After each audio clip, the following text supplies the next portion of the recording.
NEET paper leak को लेकर जंतर मंतर पर हुए आंदोलन के बाद अब झारखंड में भी एक बड़ा आंदोलन शुरू हो गया है।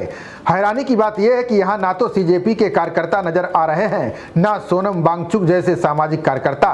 झारखंड के ये छात्र अपने आंदोलन की अगुवाई खुद कर रहे हैं। रांची में जेपीएससी और जेएसएससी में धांधली के खिलाफ छात्रों के आंदोलन का आज 11वां दिन है। दिल्ली के जंतर मंतर पर हुए जेएनजी धरने की तरह ही छात्र दिन रात जयपाल सिंह स्टेडियम में धरना दे रहे हैं। झारखंड में सरकारी नौकरियों में घूसखोरी, संगठित गिरोह और भर्तियों में गड़बड़ी पर छात्रों का गुस्सा चरम पर पहुंच चुका है। झारखंड के अभ्यर्थियों का ये गुस्सा हाल ही में हुए कई विवादों की वजह से है, जिनमें परीक्षा का पेपर लीक होना, प्रशासन के अजीब फैसले और व्यवस्थागत गड़बड़ियां शामिल हैं। इन छात्रों का कहना है कि इन सब ने उनके नौकरी पाने की संभावनाओं को बुरी तरह प्रभावित किया है। छात्रों की मांग किसी परीक्षा को रद्द कराने की नहीं, बल्कि 4-5 वर्षों की 10 से अधिक विवादित भर्तियों की दूसरे राज्य के हाई कोर्ट के रिटायर्ड जजों से जांच, दोषियों पर कार्रवाई और व्यवस्था में पारदर्शिता लाने की है। आंदोलनकारी इसे युवाओं के भविष्य और व्यवस्था पर भरोसे की लड़ाई बता रहे हैं। बता दें कि छात्रों का गुस्सा उस समय फूटा जब महीनों की शुरुआत में 14वीं जेपीएससी प्रारंभिक परीक्षा का परिणाम घोषित होने के तुरंत बाद एक अभ्यर्थी के पास OMR सीट सामने आ गई। जंतर मंतर के जेएनजी आंदोलन से प्रेरित होकर रांची की बापू वाटिका में एक छोटी सी सभा के तौर पर शुरू हुआ ये विरोध अब एक बड़े छात्र आंदोलन का रूप ले चुका है। बता दें कि 29 जुलाई को ये विरोध प्रदर्शन बड़े आंदोलन में बदल गया, जब आयोजकों ने महाआंदोलन और संविधान मार्च का आह्वान किया। छात्र नेताओं ने हर जिले के उम्मीदवारों से राज्य की राजधानी में इकट्ठा होने की अपील की। इसके बाद छात्र जयपाल सिंह मुंडा स्टेडियम में जमा होने लगे और 6 दिन बाद यहां हजारों की संख्या में छात्र जमा हो गए। आंदोलनकारियों का आरोप है कि पैसे लेकर सरकारी नौकरी दिलाने वाला संगठित गिरोह सक्रिय है। कई भर्तियों में तो रेट 25 लाख से लेकर 1.5 करोड़ रुपए तक पहुंच जाता है। आरोप है कि जेएसएससी की संयुक्त स्नातक स्तरीय परीक्षा से पहले ही 120 प्रश्नों वाला पूरा पेपर चुनिंदा लोगों तक पहुंचा दिया गया था। उत्तर रटवाए गए, जांच में पुष्टि हुई, पर सरकार ने इसे नकार दिया। इसी तरह लेडी सुपरवाइजर भर्ती में फर्जी डिग्रियों पर नौकरी दी गई।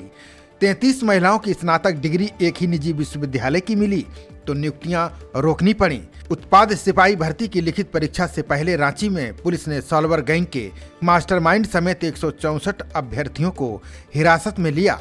सभी अभ्यर्थियों से 10 से 15 लाख लेकर प्रश्न पत्र के उत्तर रटवाए जा रहे थे। खास बात यह है कि छात्र झारखंड आंदोलन के अगुवा और पूर्व सीएम दिसोम गुरु शिबू सोरेन की तस्वीर लेकर बैठे हैं। बता दें कि हेमंत शिबू सोरेन के बेटे हैं। छात्रों का कहना है कि शिबू ने युवाओं के अधिकार का सपना देखा था, उसी सपने के लिए वे मैदान में उतरे हैं, क्योंकि यहाँ छात्रों के साथ अन्याय हो रहा है। आंदोलन का नेतृत्व कर रही अर्चना कुमारी ने गंभीर सवाल उठाए। उनका कहना है कि 10 से अधिक परीक्षाओं पर गंभीर सवाल उठे हैं। यही वजह है कि राज्य भर में छात्र सड़कों पर है। छात्र संगठनों ने 6 और 10 अगस्त को विधानसभा के घेराव का ऐलान किया है। प्रदर्शन की खास बात यह है कि आंदोलनकारी छात्रों ने एक मिसाल भी पेश की है।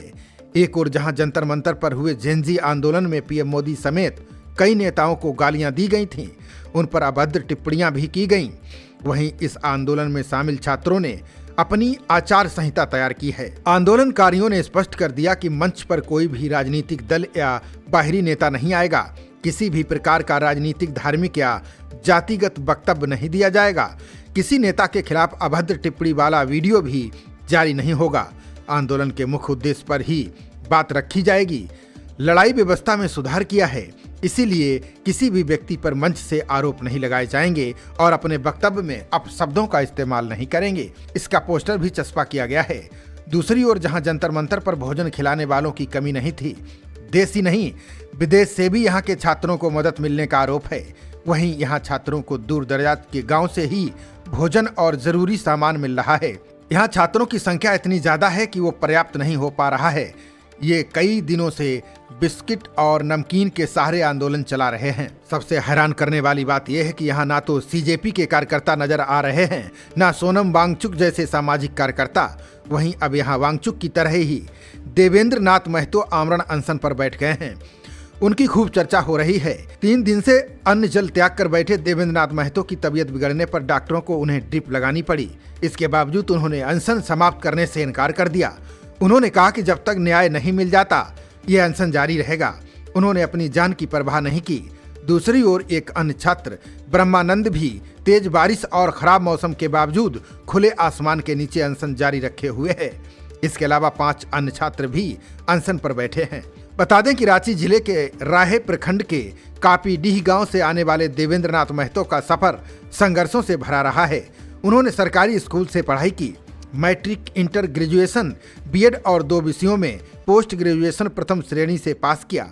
संस्कृत और क्षेत्रीय भाषा में उच्च शिक्षा हासिल करने के बावजूद उन्होंने नौकरी की बजाय छात्रों के अधिकारों की लड़ाई को अपना रास्ता चुना। उन्होंने 2024 में झारखंड लोकतांत्रिक क्रांतिकारी मोर्चा के टिकट पर रांची सीट से लोकसभा का चुनाव भी लड़ा था। चुनाव में उन्हें 1,32,647 वोट मिले थे। इसके बाद उन्होंने शिल्ली विधानसभा सीट से भी चुनाव लड़ा, लेकिन दोनों बार उन्हें पराजय मिली। छात्र आंदोलनों और विरोध प्रदर्शनों में सक्रिय भूमिका निभाने की वजह से देवेंद्र नाथ महतो पर 11 मामले दर्ज हैं। उनके समर्थकों का कहना है कि ये सभी मामले छात्र हितों की लड़ाई लड़ने के दौरान दर्ज किए गए हैं। छात्रों का मानना है कि आज महतो झारखंड के हजारों युवाओं की उम्मीद बन चुके हैं।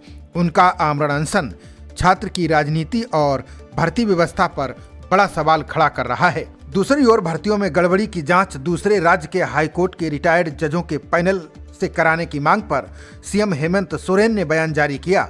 उन्होंने कहा कि एजेंसियां हर पहलू की पड़ताल कर रही हैं, सभी तथ्य सामने आने पर उचित निर्णय लेंगे।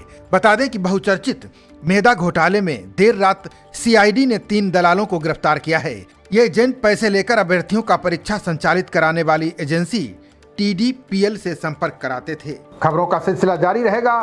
देखते रहिए जनप्रवाद। नमस्कार।